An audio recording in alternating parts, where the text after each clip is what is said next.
අයිබෝන් සියලු දෙනාටම සාරභූමි YouTube channel එකෙන් අපි අද කතා කරන්නේ පතෝල වගාව සඳහා පස් මාධ්‍ය සකස් කරගන්නේ කොහොමද කියන එක.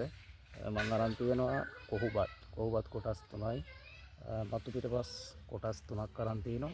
ඒ වගේම මම අරන් තියෙනවා කරද හයිය එක කොටසක් සහ කුකුල් පොහොර එක කොටසක්. ඒ විදිහට තමයි අරන් තියෙන්නේ. ඊට අමතරව වැඩි කොටස් දෙකක් අරන් තිනවා මේ පස් මාධ්‍ය සකස් කර ගැනීම සඳහා. අපි බලමු පතෝල වගාව සඳහා පස් මාධ්‍ය සකස් කරගන්නේ කොහොමද කියන එක. අපි දැන් මේක පිළිම හොඳට කලවම් කරගන්න ඕන. මේ විදිහට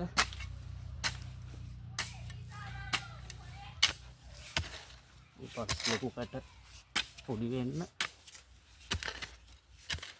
සකස් කරගන්න ඕන.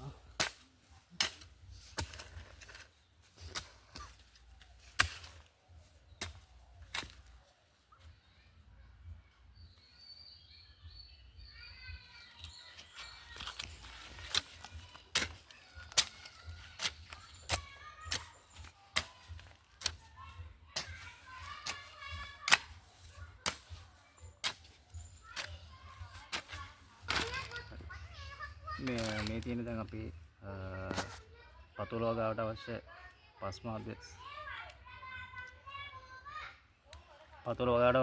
මාධ්‍ය සාන්ද්‍රණය තමයි මේ අපි හදාගෙන තියෙන්නේ. අපි මේක පුරව ගන්න මෙන්න මේ වගේ 16 UV බෑග් එකක සුදු පාට බෑග් එකක් ගන්න ඕන. මොකද මේක තමයි ටිකක් කල්පව තියෙන්නේ. ඉතින් අපි බලමු මේක පුරව ගන්න කොහොමද කියලා.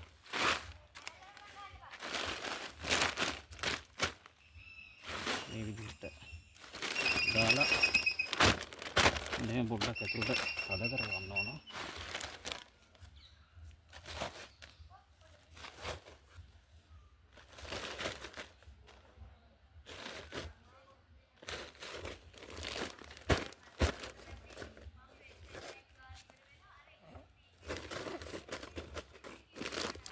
මේ විදිහට තමයි අපි බෑග් එක පුරවගන්නේ.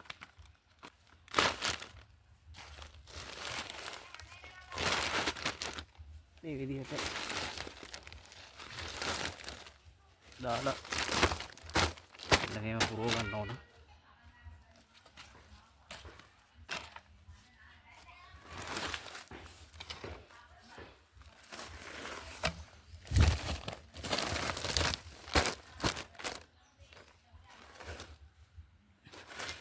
ඉතින් මෙන්න මේ ආකාරයට පුරවගෙන අපි මේක දවස් 5ක් විතර තියන්න ඕන. හේතුව තමයි අපි මේක කුකුල් පොහොර දානවා. මේ විදිහට මේ තියෙන අපි පුරවගත්ත මාධ්‍ය ඊට පස්සේ අපි කරන්නේ දවස් 5ක් විතර තියන්න ඕන හින්දා අපි කරන්නේ පතෝල එක මෙන්න මේ වගේ පොඩි කවර් එකට අපි පොට් කරලා තියාගන්න ඕනේ. එතකොට දවස් 10ක් විතරදී අපි හිටව ගන්න පුළුවන්. මේ කවර් එක රුපියල් 1.50ක් වගේ තමයි වෙළඳපොලේ තියෙන්නේ. කුසි නිෂ්පාදන අලුවිසල් වල මේක තියෙනවා. මේ විදිහට පුරවගෙන අපිට පතෝලයට හිටව ගන්න පුළුවන්. අපි පතෝලයට හිටව ගන්න වීඩියෝ එකක් අපි ඉස්සරහට ගේනවා. මේ විදිහට පුරවගෙන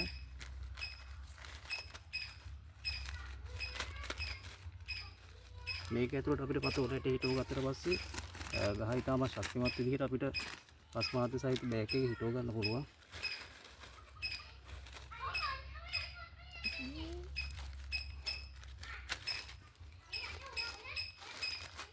ඉතින් අපි ඉස්සරහදී පතෝල ඇට හිටවන්නේ කොහොමද කියන එක ඉස්සරහ වීඩියෝ එකදී හම්බ වෙනවා.